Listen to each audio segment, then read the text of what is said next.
Thank you for following along. We're now on our 4th episode of this series, Strategic Thinking in Spite of Competition by Rensyl Integral. Now, we've already looked at the industrial organization theory.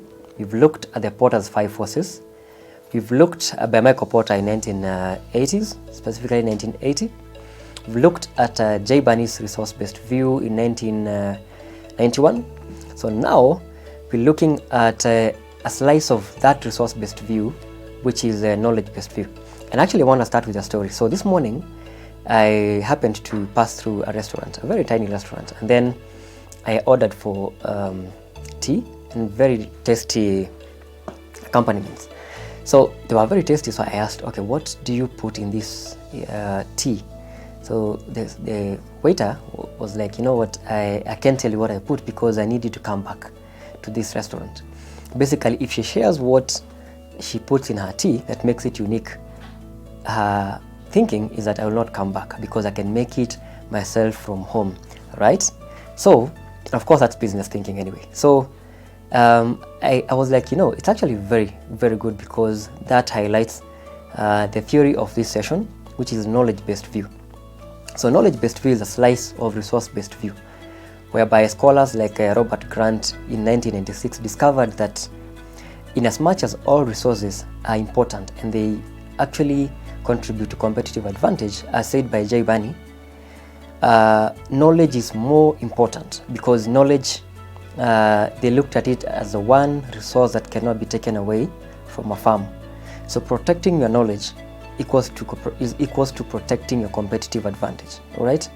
And so knowledge can be looked at in a number of ways. One, you could be looking at expertise, systems, and experience, among other factors that constitute the aspect of knowledge. And so I'd like to give a practical example from a Kenyan and a global South perspective for us to actually understand this in its right context. So think of something like Safaricom again. So Safaricom has really done well in terms of M-Pesa as a product, and it doesn't mean that there is no competition. Of course, there is Airtel Money by Airtel Kenya, there is a T-Cash by Telcom, but I mean, why is it that we constantly think of money transaction, mobile money transaction from the context of M-Pesa? I mean, why is it? So Safaricom has leveraged on knowledge as its key asset in developing this strategy. So they've invested in knowing the actual ways and behaviors in which Kenyans want to transact. They have actually discovered that we like to send money. We like to send money. For example, they came up with this free transaction for the first 2 transactions below 100 shillings per day, right? So what do you think that is? They must have gathered knowledge that if you want to keep the low net worth customers or the everyday transactions, the small transactions where people are paying their fare, people are paying for small shopping, then giving them that free transaction keeps them hooked on, right?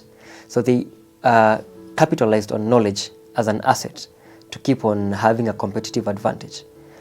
So think of situations where knowledge can be a competitive advantage. I've already given you a situation where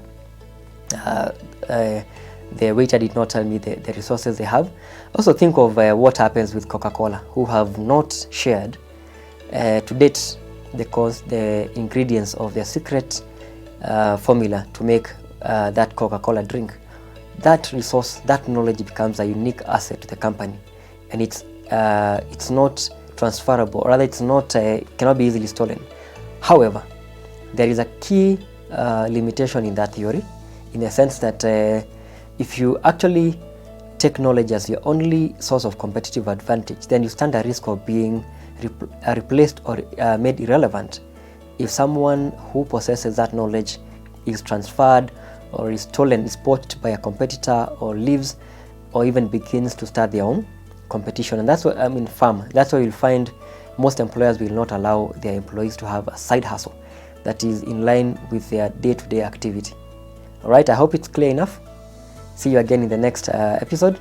Goodbye.